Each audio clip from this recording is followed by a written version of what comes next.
Hi, ನಾನೆಲ್ಲ 4ನೇ ತರಗತಿಯ ಪ್ರೀತಿಯ ವಿದ್ಯಾರ್ಥಿಗಳಿಗೆ ಬೆಳಗಿನ ಶುಭೋದಯಗಳು. ಮಕ್ಕಳ ಹಿಂದಿನ ತರಗತಿಯಲ್ಲಿ ನಾವು ಪದ್ಯಭಾಗ ಮಳೆ ಅನ್ನೋ ಒಂದು ಪದ್ಯಭಾಗವನ್ನು ಓದಿದ್ವಿ.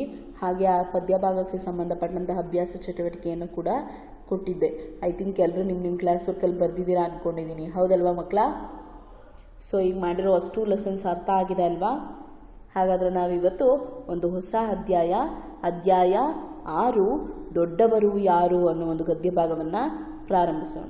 ಎಲ್ಲರೂ ನಿಮ್ಮ ಟೆಕ್ಸ್ಟ್ ಬುಕ್ಸ್ಗಳನ್ನ ಓಪನ್ ಮಾಡಿ, ಪೇಜ್ ನಂಬರ್ 39. ಸೊ ಗದ್ಯ ಭಾಗ 6 ದೊಡ್ಡವರು ಯಾರು ಅನ್ನೋ ಒಂದು ಗದ್ಯ ಭಾಗವನ್ನು ಪ್ರಾರಂಭಿಸೋಣ.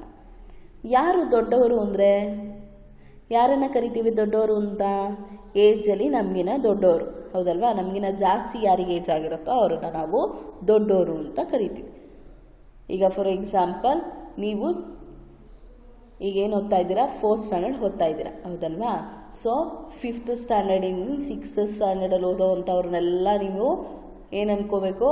ಅಣ್ಣ ಅಕ್ಕ ಅಂತ ಕರಿತೀರಾ, ಹೌದು ತಾನೆ? ಅಂದರೆ ಅವ್ರನ್ನ ನಿಮಗಿನ್ನ ದೊಡ್ಡವರು, ಹೌದು ತಾನೆ? ಅದೇ 1st ಸ್ಟ್ಯಾಂಡರ್ಡಲ್ಲಿ 2nd ಸ್ಟ್ಯಾಂಡರ್ಡಲ್ಲಿ ಓದ್ತಿರೋರಿಗೆ ನೀವೇ ದೊಡ್ಡವರು, ಹೌದು ತಾನೆ? ಸೊ ಹಾಗೆ ಒಬ್ರಲ್ಲ ಒಬ್ಬರು ದೊಡ್ಡವರು ಅನ್ನೋರು ಇದ್ದೇ ಇರ್ತಾರೆ. ಈಗ ನಿಮಗೆ 5th ಅವ್ರು ದೊಡ್ಡವರು, 5th ಅವ್ರಿಗೆ 6th ಅವ್ರು ದೊಡ್ಡವರು, 6th ಅವ್ರಿಗೆ 7th ಅವ್ರು ದೊಡ್ಡವರು, ಹಾಗೆ SLC ಮುಗಿದೋಗಿರೋರಿಗೆ ಕಾಲೇಜಲ್ಲಿರೋರು ದೊಡ್ಡವರು, ಕಾಲೇಜಲ್ಲಿರೋರಿಗೆ ಡಿಗ್ರಿ ಕಾಲೇಜಲ್ಲಿರೋರು ದೊಡ್ಡವರು, ಆ ಥರ, ಹೌದು ತಾನೆ? ಈಗ ನಮಗೆ ಅಪ್ಪ ಅಮ್ಮನೇ ದೊಡ್ಡವರು, ಅಪ್ಪ ಅಮ್ಮನಿಗೆ ಅವರ ಅಪ್ಪ ಅಮ್ಮನೇ ದೊಡ್ಡವರು. ಆ ರೀತಿ ದೊಡ್ಡವರು ಅಂತಂದರೆ ಒಬ್ರಲ್ಲ ಒಬ್ಬರು ದೊಡ್ಡವರು ಅನ್ನೋರು ಇದ್ದೇ ಇರ್ತಾರೆ, ಹೌದಲ್ವಾ? ಸೊ ಹಾಗಾದರೆ ಈ ಒಂದು ಗದ್ಯ ಭಾಗದಲ್ಲಿ ಯಾರು ದೊಡ್ಡವರು ಅನ್ನೋದನ್ನು ನೋಡೋಣ, ಸರಿನಾ ಮಕ್ಕಳ? ಸೊ ಎಲ್ಲರೂ ನಿಮ್ಮ ಟೆಕ್ಸ್ಟ್ ಬುಕ್ ಓಪನ್ ಮಾಡಿದ್ದೀನಲ್ವಾ? ನಾನೀಗ ಗದ್ಯ ಭಾಗವನ್ನು ಓದ್ತೀನಿ, ಕೇಳಿಸ್ಕೊಳ್ಳಿ. ಒಂದು ಊರು, ಅಲ್ಲೊಂದು ಇಲಿಗಳ ಸಂಸಾರ. ಆ ಸಂಸಾರದಲ್ಲಿ ಒಬ್ಬ ಮಗಳಿದ್ದಳು. ಮಗಳಿಗೆ ತಕ್ಕವನನ್ನು ಹುಡುಕಬೇಕೆಂದು ತಂದೆ ತಾಯಿ ಇಲಿಗಳು ಯೋಚಿಸಿದವು.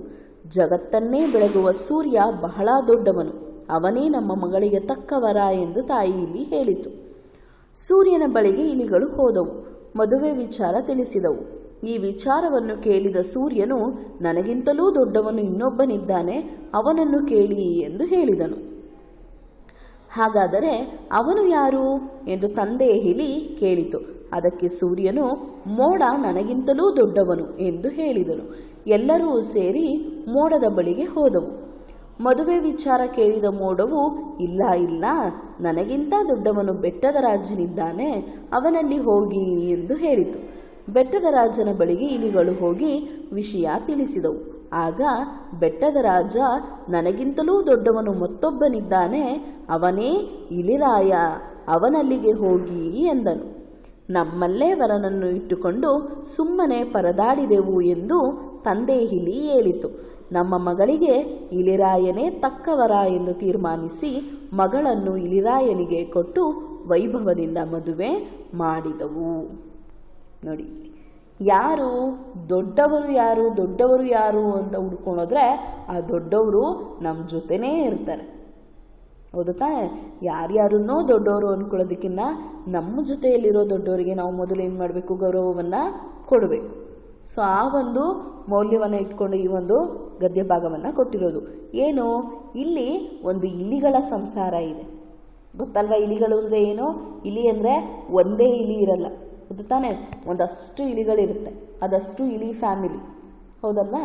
ಸೊ ಹಾಗೆ ಇಲ್ಲೂ ಕೂಡ ಏನಿದೆ? ಒಂದು ಇಲಿಗಳ ಸಂಸಾರ ಇದೆ. ಸೊ ಆ ಇಲಿಗಳ ಸಂಸಾರದಲ್ಲಿ ಇಲಿಗಳಲ್ಲಿ ಒಬ್ಬಳು ಮಗಳು ಇಲಿ ಇದೆ. ಆ ಮಗಳು ಇಲಿಗೆ ಎಲ್ಲ ಏನಂತ ಯೋಚನೆ ಮಾಡಿದ್ದಾರೆ? ಮದುವೆ ಮಾಡಬೇಕು ಅಂತ ಹೇಳಿ ಯೋಚನೆ ಮಾಡಿದ್ರು. ಆಗ ಅಪ್ಪ ಇಲಿ ಅಮ್ಮ ಇಲಿ ಇಬ್ಬರೂ ಸೇರಿಕೊಂಡು ಏನು ಮಾಡ್ತಾರೆ?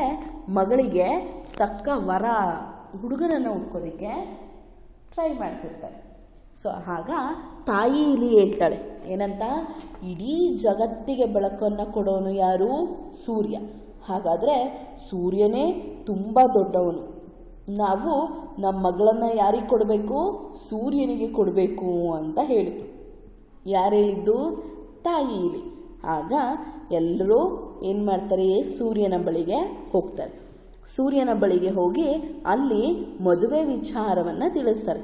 ಆಗ ಸೂರ್ಯ ಹೇಳ್ತಾನೆ, ಇಲ್ಲ ಇಲ್ಲ, ನಾನಲ್ಲ ದೊಡ್ಡವನು, ನನಗಿಂತ ದೊಡ್ಡವನು ಇದ್ದಾನೆ. ಯಾರು? ಮೋಡ. ಮೋಡ ಇರೋದಕ್ಕೆ ತಾನೇ ಮೋಡದೊಳಗಡೆ ಸೂರ್ಯ ಇರೋದಕ್ಕೆ ಸಾಧ್ಯ ಆಗಿದ್ದು. ಸೊ ಹಾಗಾಗಿ ನನಗಿನ್ನ ದೊಡ್ಡವನು ಅಂದರೆ ಮೋಡ ಇದ್ದಾನೆ. ನೀವು ಹೋಗಿ ಮೋಡದ ಹತ್ರ ಈ ಮದುವೆ ವಿಚಾರವನ್ನು ತಿಳಿಸಿ ಅಂತ ಹೇಳಿದ್ರು. ಯಾರು ಹೇಳಿದಾಗಂತ? ಸೂರ್ಯ.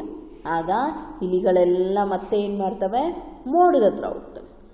ಮೋಡದ ಹತ್ರ ಹೋಗಿ ಮೋಡದ ಹತ್ರ ಆ ಮಗಳ ಮದುವೆ ವಿಚಾರವನ್ನು ತಿಳಿಸ್ತವೆ. ಆಗ ಮೋಡ ಹೇಳುತ್ತೆ, ಇಲ್ಲ ಇಲ್ಲ, ನನಗಿಂತ ದೊಡ್ಡವನಿದ್ದಾನೆ ಒಬ್ಬ. ಯಾರವನು? ಬೆಟ್ಟದ ರಾಜ. ಬೆಟ್ಟದ ಮೇಲೆ ಇರ್ತಾನಲ್ವಾ ಅವನು ಬೆಟ್ಟದ ರಾಜ ಅಂತ ಹೇಳಿ ಕರಿತೀವಿ ಅವನ್ನ. ಅವನು ನನಗಿಂತ ದೊಡ್ಡವನು.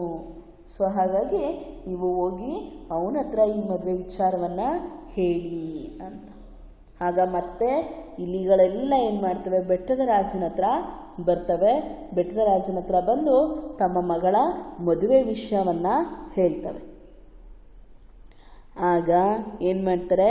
ನಮ್ಮಲ್ಲೇ ಮತ್ತೆ ಬೆಟ್ಟದ ರಾಜ ಹೇಳ್ತಾನೆ, ಇಲ್ಲ ಇಲ್ಲ, ನನಗಿಂತಲೂ ದೊಡ್ಡವನು ಮತ್ತೊಬ್ಬನಿದ್ದಾನೆ. ಯಾರು? ಅವನೇ ಇಲಿರಾಯ. ಬೆಟ್ಟದ ರಾಜಗಿಂತ ದೊಡ್ಡವನೇ ಯಾರು? ಇಲಿರಾಯ.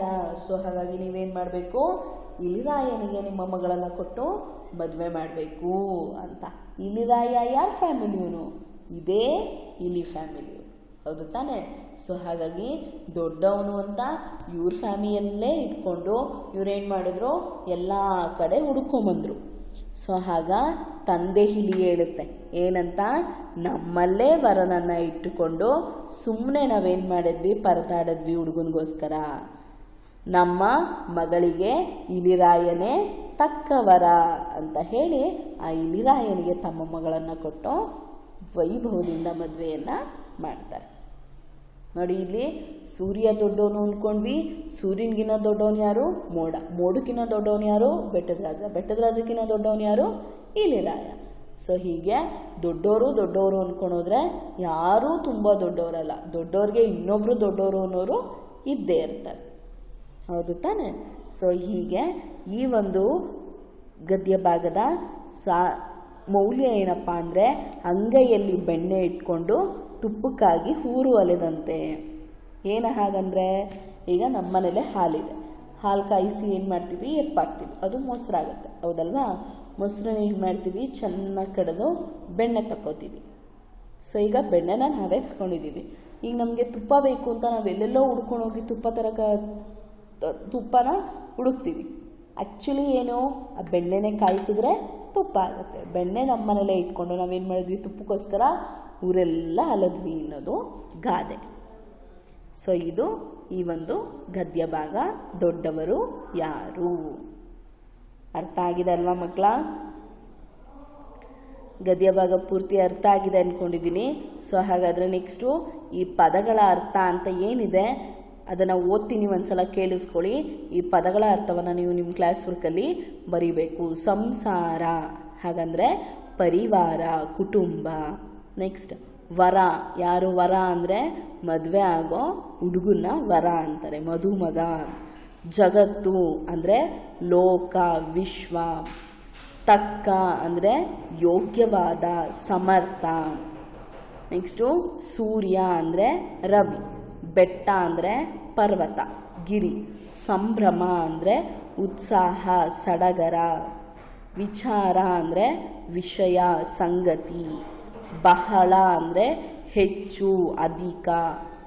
ಮದುವೆ ಅಂದರೆ ಲಗ್ನ, ವಿವಾಹ, ಕಲ್ಯಾಣ. ಸೊ ಇದಿಷ್ಟು ಪದಗಳ ಅರ್ಥ. ಎಲ್ರಿಗೂ ಲೆಸನ್ ಅರ್ಥ ಆಗಿದೆ ಅಲ್ವಾ? ಸೊ ಹಾಗಾದರೆ ಎಲ್ಲರೂ ಪದಗಳ ಅರ್ಥವನ್ನು ನಿಮ್ಮ ಕ್ಲಾಸ್ ವರ್ಕಲ್ಲಿ ಬರೆದಿರಬೇಕು. ಸರಿನಾ ಮಕ್ಕಳ? ಇನ್ನು ಈ ಗದ್ಯ ಭಾಗಕ್ಕೆ ಸಂಬಂಧಪಟ್ಟಂಥ ಅಭ್ಯಾಸ ಚಟುವಟಿಕೆಯನ್ನು ನಾನು ನೆಕ್ಸ್ಟ್ ಕ್ಲಾಸಲ್ಲಿ ಕೊಡ್ತೀನಿ. ಓಕೆ ಚಿಲ್ಡ್ರನ್, ಅರ್ಥ ಆಗಿದೆ ಅಲ್ವಾ ಲೆಸನ್ಸು? ಮನೇಲಿ ಒಂದ್ಸಲ ಕೂತ್ಕೊಂಡು ಲೆಸನ್ನ ಫುಲ್ಲು ಓದಿ, ಏನಾದರೂ ಡೌಟ್ಸ್ ಇದ್ದರೆ ಕೇಳಿ.